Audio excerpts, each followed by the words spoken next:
तो दोस्तों, मेरा नाम भीम कुमार यादव है।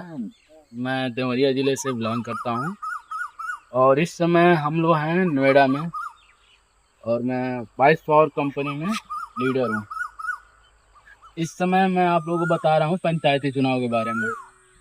जो पंचायती चुनाव, ग्राम पंचायत का चुनाव जो होता है 2027 में कंफर्म हो गया है कि होगा।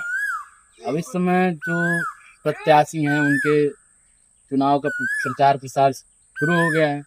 तो रोप प्रत्यारोप का जो खेल होता है वो पहले से 5 वर्षों में प्रधान था। वो भी लिख रहा है कि मुझे एक बार मौका दो और गांव की सुविधाएं कर दूंगा, नाली बनवाऊंगा, रोड बनवाऊंगा, ये बनवाऊंगा। तो मैं उन लोगों से पूछना चाहता हूँ, जब आप 5 साल में थे तो इस कार्य को क्यों नहीं किया? आप तो 5 साल चुनाव में रह चुके हैं, आप जीत चुके हैं, फिर आपको उस समय ये चीजें नहीं नजर आई। फिर आप कह रहे हैं कि मैं गरीबों के लिए ये करूंगा, शिक्षा, स्वास्थ्य, सारी चीजें घोषणा कर रहे हैं। तो आप जब 5 वर्षों में जीत के आए, जब आपको जनता ने चुनी, फिर आपने क्या किया कि वो सब आप काम गिना रहे हैं।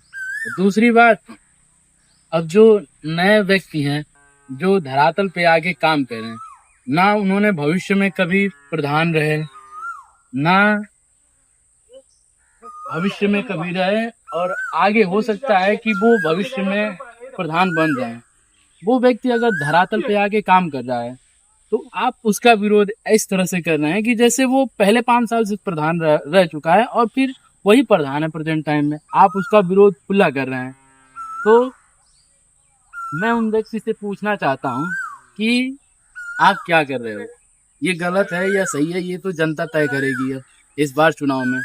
और एक बात और बताना चाहता हूँ कि हमने जिस व्यक्ति के साथ रहा चुनाव में, चाहे आपने जिस व्यक्ति के साथ रहा, अगर वो व्यक्ति आकर आपको खुला विरोध कर रहा है, आपके समर्थन छोड़ के आपके विरोध में खड़ा हो रहा है, तो इस बात से ये साफ पता लगता है वो व्यक्ति ने आपके साथ स्वार्थ के लिए खड़ा था, निस्वार्थ नहीं खड़ा था।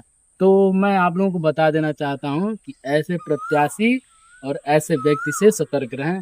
चुनाव में दोस्तों देखो, बहुत लोग आएंगे, पैसे देंगे, आपको लालच देंगे, तो ये 2-4 दिनों के लिए होता है।